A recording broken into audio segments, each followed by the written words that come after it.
है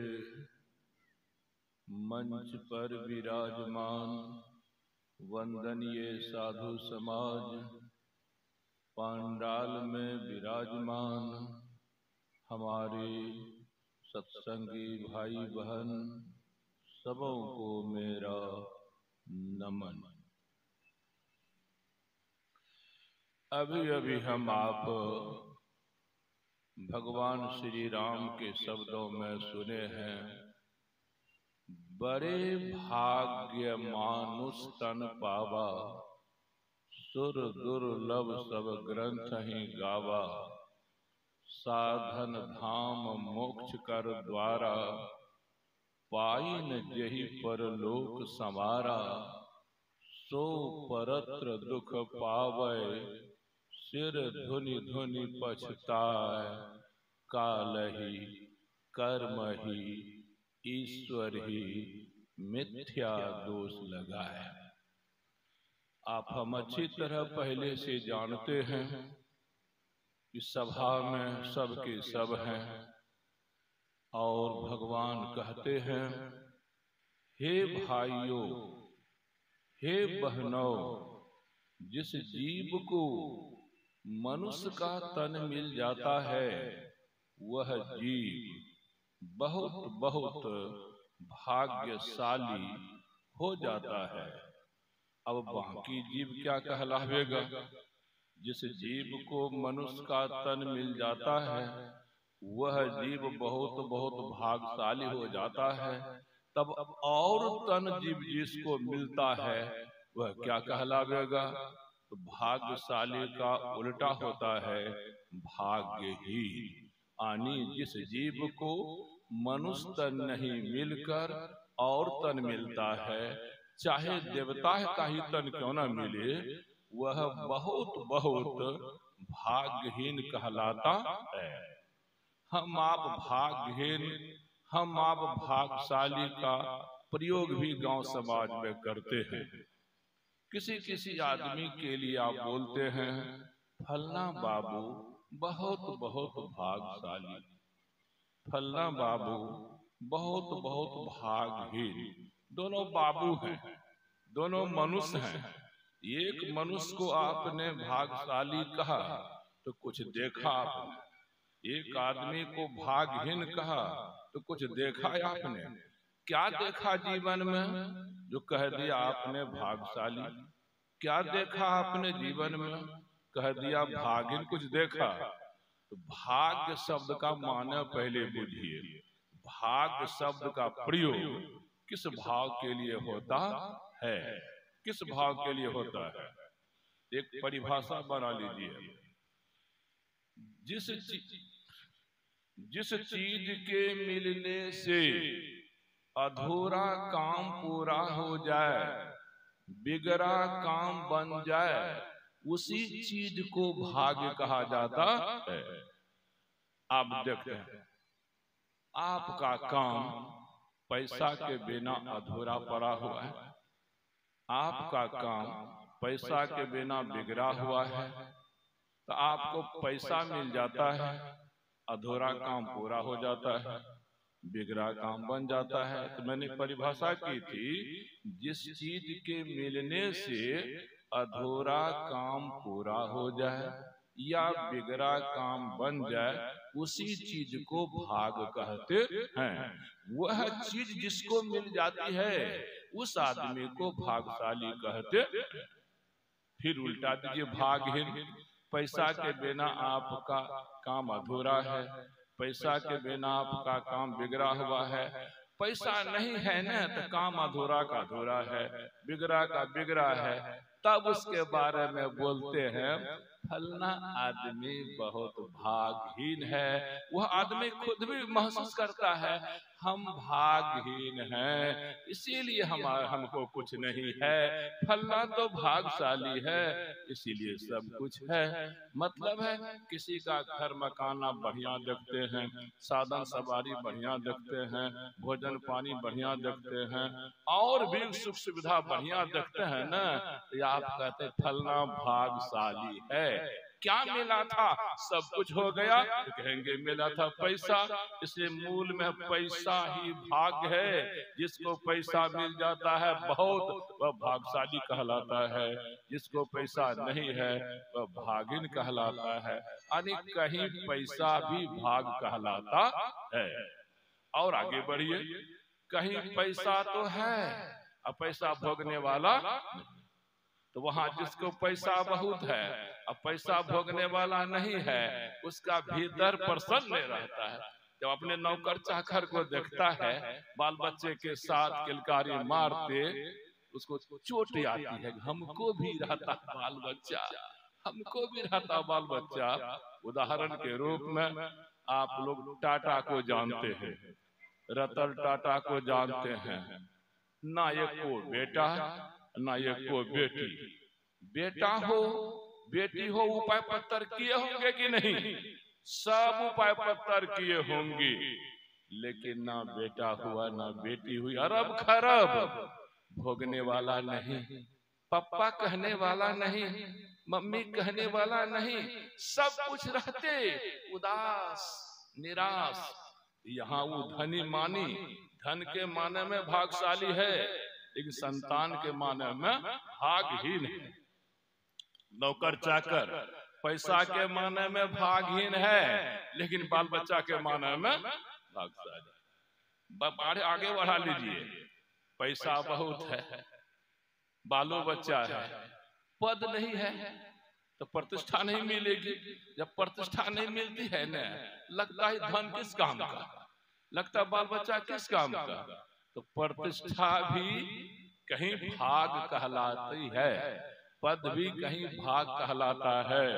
देखते हैं ना आजकल कोई मुखिया बन जाते हैं, हाँ उस भाग बढ़िया था, मुखिया बन गया, आ गया सब भागशाली। मेरा मतलब है कहीं समय भी भाग कहलाता है। समय साथ देता है, जो नहीं देख रहा था देखने लग जाता है। कभी भी लालू प्रसाद नहीं सोचे होंगे मेरी राबड़ी भी कभी मुख्यमंत्री बनेगी, नहीं सोचे होंगे। काहे सोचेंगे, वो क्षमता नहीं, लेकिन समय ने साथ दिया। जब लालू जी चारा घोटाला में मुख्यमंत्री पद से हटे, बीच में अब कौन बनेगा? उधर है रंजन कुमार यादव, इधर है रामविलास पासवान। अब दोनों को कन्हैया सिंह, विलास तुमरे से सपरेगा, रंजन माँ से नहीं सपरेगा, और तुम जोड़ देते रहना। हम जब रंजन आता था, रंजन विलास से नहीं सपरेगा, तुम पकड़े रहना। रंजन मोह को कहता था तुमको बनाएंगे, विलास मोह को तुमको। वैसी खींचातान में 5 मिनट का समय राजभवन से, 5 मिनट का, 5 मिनट में सरकार बचानी है तो जल्दी कीजिए, नहीं तो सरकार भंग हो जाएगी। चट से लालू प्रसाद, तुम लोग झगड़ते रहना, तब तक राबड़ी का प्रस्ताव करने दो, राबड़ी का प्रस्ताव करने दो। तो राबड़ी का प्रस्ताव हो गया, मुख्यमंत्री। मतलब है कि राबड़ी को मौका ने साथ दिया। कहीं मौका भी भाग कहलाता है, कहीं इसी तरह से मैं दिखला रहा था। ये सब भागशाली, चाहे धन के माने में, चाहे पुत्र के माने में, चाहे पद के माने में, वे कभी न कभी भागहीन होके ही रहते हैं। आज प्रधानमंत्री को ही बन जाता है, कितना बड़ा भागशाली कहलाता है। राष्ट्रपति को ही बन जाता है, कितना बड़ा भागशाली कहलाता है। लेकिन सब दिन वे प्रधानमंत्री नहीं बने रहते, सब दिन राष्ट्रपति नहीं बने रहते। जब मनमोहन सिंह का हाल देखिए कैसा है, नरेंद्र मोदी का हाल देखिए कैसा है, इस तरह से बहुत बदलाव देखे हैं। मेरा मतलब है पद वाला जो है या धन वाला जो है, आज ना कल भागहीन हो जाता है।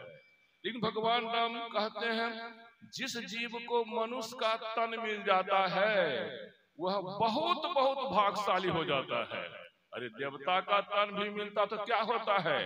त्रैविद्याम सोमपाह पूत पापा यज्ञरिष्ट्वा स्वर्गतिं प्रार्थयन्ते ते पुण्यमासाद्यो सुरेंद्र लोकमस्सन्ति दिव्यान् दिव्य देवभोगान् ते तं भुक्त्वा स्वर्गलोकं विशालं क्षीणे पुण्ये मर्त्यलोकं विशन्ति। बताइए, बहुत बहुत आपने पुण्य किया, बड़ा बड़ा जग किया, बड़ा बड़ा तप किया, बड़ा बड़ा नियम व्रत किया, बहुत पुण्य हुआ। पुण्य भोगने के लिए मनुष्य जीवन के बाद देवता का तन मिला।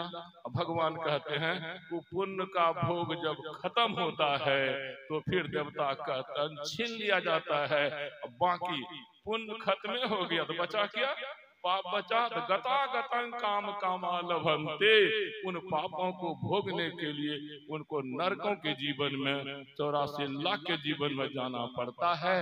देखे, देवता जब तक देवता बने रहे भागशाली, यहाँ तक कि ब्रह्मा विष्णु महेश भी कब तक भागशाली? जब तक अपने पद पर रहेंगे तब तक। उनका भी पदाधिकार है ना। परमात्मा ने तीनों को पैदा किया है, तीनों को पैदा किया है। ब्रह्मा को पैदा किया, विष्णु को पैदा किया, शिव को पैदा किस लिए? ब्रह्मा से सृष्टि कराना है, विष्णु से पालन कराना है, शिव से संहार कराना है। जिसको भी पदाधिकार दिया जाएगा ना, सीमा होगी। मुख्यमंत्री कोई हो 5 वर्ष तक, प्रधानमंत्री कोई 5 वर्ष। ब्रह्मा एक पद है, विष्णु एक पद है, शिव एक पद है। पद है, उस पद पर जो भी जाएगा क्या कहलाएगा? अरे जब तक लालू प्रसाद उस पद पर थे तो मुख्यमंत्री, नीतीश चले गए वो मुख्यमंत्री, और भी कोई जाएंगे, जो जाएंगे उस मुख्यमंत्री के पद पर उसका नाम हो जाएगा। जो प्रधानमंत्री के पद पर जाएंगे उनका नाम हो जाएगा प्रधानमंत्री। तो ब्रह्मा एक पद है, उस पद पर जो चेतन जाता है उसका नाम ब्रह्मा हो जाता है। विष्णु एक पद है, उस पद पर जो चेतन जाता है वह विष्णु कहलाता है। और अधिकार का काल की सीमा है क्या? ब्रह्मा कब तक अपने पद पर रहता है? 31 नील 10 खरब 40 अरब वर्षों तक, यानी देव वर्ष में 100 वर्ष तक उसका पदाधिकार है।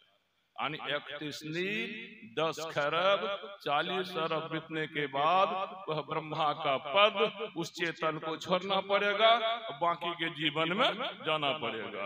इससे भी लंबा समय है विष्णु का, समय है 100 से गुना कर दीजिए, जो गुणन फैलाएगा वो हो जाएगा। भाव था ब्रह्मा के जीवन का भी अंत है, विष्णु के जीवन का अंत है, शिव के जीवन का अंत है, और भी देवी देवता जीवन का अंत है, यानी पद का अंत है, अधिकार का अंत है। तो जब तक ब्रह्मा विष्णु में तब तक बहुत भागशाली, जीवन गया तो भागहीन।